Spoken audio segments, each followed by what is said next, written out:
मान तालुक्यातील Mhaswad police station हद्दीतील गावामध्ये मायलेकीचा बुधवारी रात्री अज्ञातांनी गळा आवळून खून केला। संपूर्ण मान तालुक्याला या दुहेरी खुनाचा हादरा बसला। हत्याकांड घडलेल्या ठिकाणी वरिष्ठ पोलीस अधिकारी यांनी भेट दिली। मृतदेहाची पाहणी करून संबंधित आरोपीचा शोध घेण्यासाठी तपासाची वेगवान सूत्रे हलवत या ठिकाणी श्वान पथक पाचारण केले। या प्रकरणातील आरोपींचा पोलिसांनी तात्काळ छडा लावावा अशी मागणी ग्रामस्थांमधून होत आहे।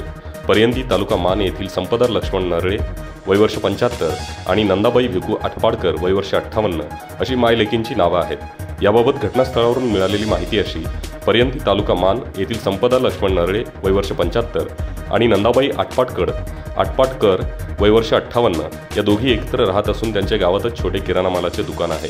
गावातील सर्वांशी त्यांचे चांगले संबंध होते। दोघीही विधवा आहेत। संपदा यांना 3 मुली आणि 2 मुले आहेत। एक मुलगा पुण्यात नोकरी करत असून दुसरा पर्यंत गावातच वेगळा राहून शेती करतो।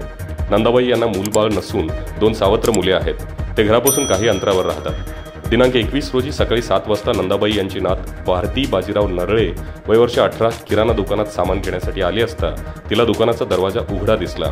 तिने आजीला हाक मारली असता कोणीच आवाज देत नाही हे पाहिल्यावर तिने घराचे दार ढकलले, तेव्हा दोन्ही मायलेकीचा मृत अवस्थेत दिसून आल्या। ही घटना गावातील पोलीस पाटील यांना सांगितली। पोलीस पाटील यांनी या घटनेची खबर त्वरित म्हसवड पोलीस ठाण्याचे एपीआय शिवाजी विभूते यांना सांगितली। घटनेची माहिती समजताच पोलीस उपनिरीक्षक रवी डोईफोडे यांनी या घटनेची खबर कोरेगावचे प्रभारी उपविभागीय अधिकारी, दैवडी विभागाचे प्रभारी अधिकारी राजेंद्र शेळके यांना दिली। सकाळी 7 वाजता सर्वजण घटनास्थळी हजर झाले।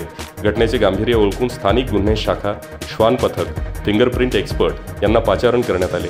श्वान पथकाने पर्यंती गावापासून 2 किलोमीटर अंतरावरील मूल्यवस्थेपर्यंत मार्ग दाखवून परत आले।